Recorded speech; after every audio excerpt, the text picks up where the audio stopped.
Assalamualaikum warahmatullahi wabarakatuh. Jumpa lagi bersama saya teman-teman, masih di channel yang sama, channel yang membahas seputar burung lovebird ya teman-teman.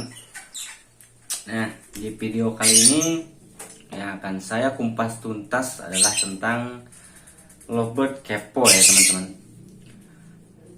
Karena kebetulan kemarin ada yang nanya ke saya tentang solusi lovebird kepo ya, dan penyebab lovebird kepo. Jadi di video ini akan saya kupas tuntas tentang lovebird kepo ya, baik itu dari balibu ataupun dewasa ya. Nah, berbicara tentang lovebird kepo, jadi kita pahami dulu artinya ya teman-teman, karena kalau kita belum tahu artinya jadi nggak pas gitu teman-teman, kayak nggak serak aja gitu teman-teman ya. Jadi kita pahami dulu, kepo itu kan penasaran ya teman-teman. Jadi problem lovebird kepo pada lovebird ini kita artikan sebagai lovebird yang mempunyai rasa penasaran yang tinggi, atau tingkat penasarannya itu tinggi teman-teman, atau katakanlah over banget ya teman-teman. Nah, sampai di situ teman-teman ada gambaran ya tentang lovebird kepo ini. Nah, lovebird kepo ini saya bagi jadi dua bagian ya. Satu, lovebird kepo pada burung lovebird balibu atau ya kisaran umur yang 1 tahun ke bawah lah.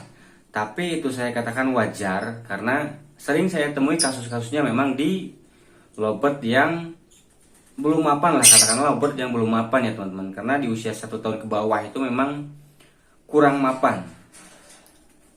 Nah, adapun lovebird kepo yang terjadi pada lovebird dewasa, kalau saya perhatikan memang kadang itu terjadi dari segi perawatan yang kurang tepat ya. Nah, itu problem-problem kepo atau keluhan-keluhan tentang lovebird kepo yang biasa saya alami ya teman-teman, saya pelajari dari situ.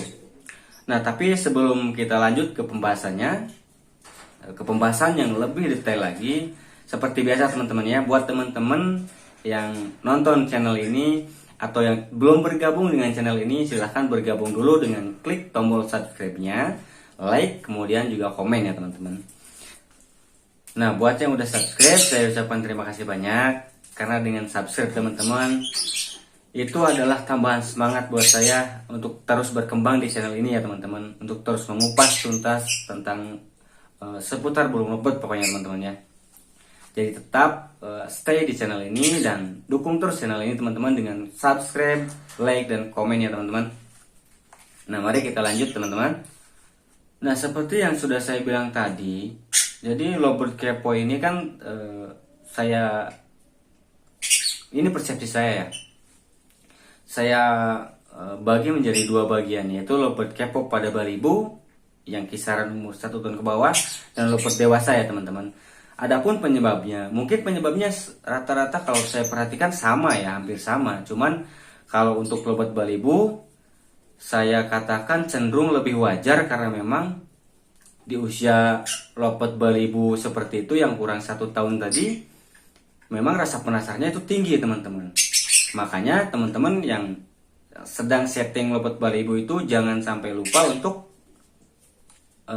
mengondisikan rawatan-rawatan yang menghindari kekepoan ini gitu teman-teman, karena sangat cenderung terjadi sekali lovebird kepo pada balibu ini ya teman-teman, atau lovebird yang usianya masih di bawah 1 tahun teman-teman. Jadi harus sedikit diperhatikan ya teman-teman.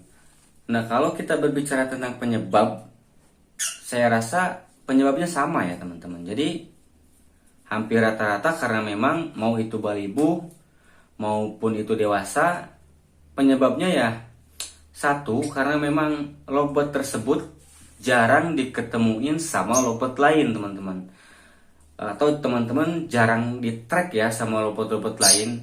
Saya kasih gambaran saja, contoh misalkan teman-teman ini punya lovebird yang ngekeknya udah bagus, terus kualitas durasinya juga udah bagus, tapi teman-teman rawat single.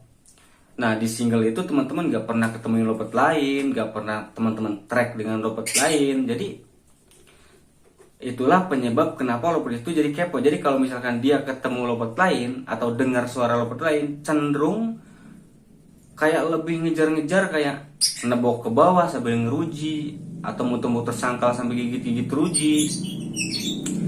Jadi oper banget gitu, emosinya tuh terlalu oper karena memang jarang ketemu lopet lain ya teman-teman.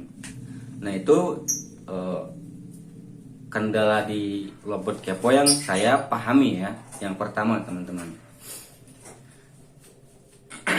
kalaupun teman-teman punya lopet yang bagus, tapi kalau misalkan teman-teman gak pernah ketemuin, ya ada kemungkinan bahkan 90% pasti lopet itu kepo teman-teman. Apalagi kalau teman-teman di rumah cuman misalkan rawat cuman satu lopet teman-teman, meskipun sebagus apapun lopet tersebut, kalau teman-teman gak pernah ketemuin sama lopet lain, cenderung ya seperti itu teman-teman. Nah penyebab berikutnya teman-teman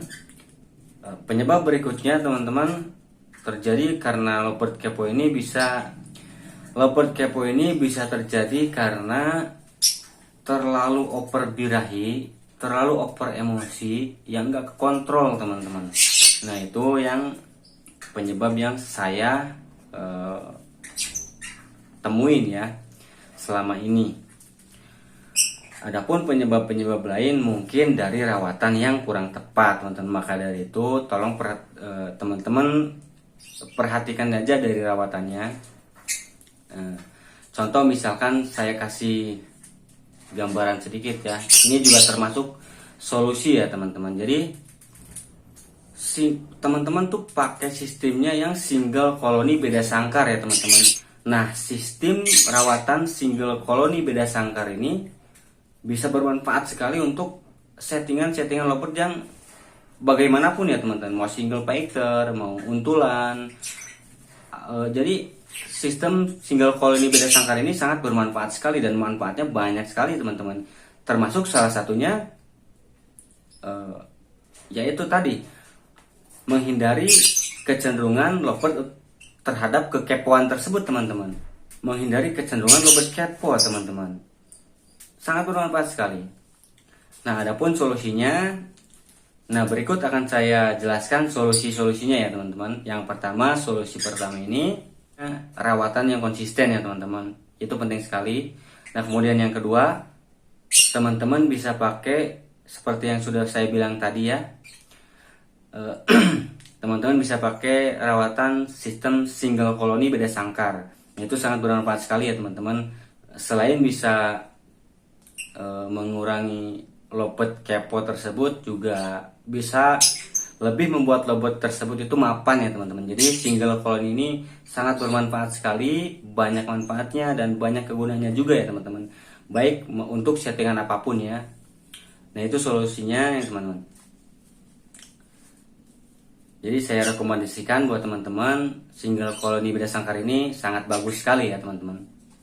Nah kemudian yang berikutnya, seperti yang saya bahas pertama tadi.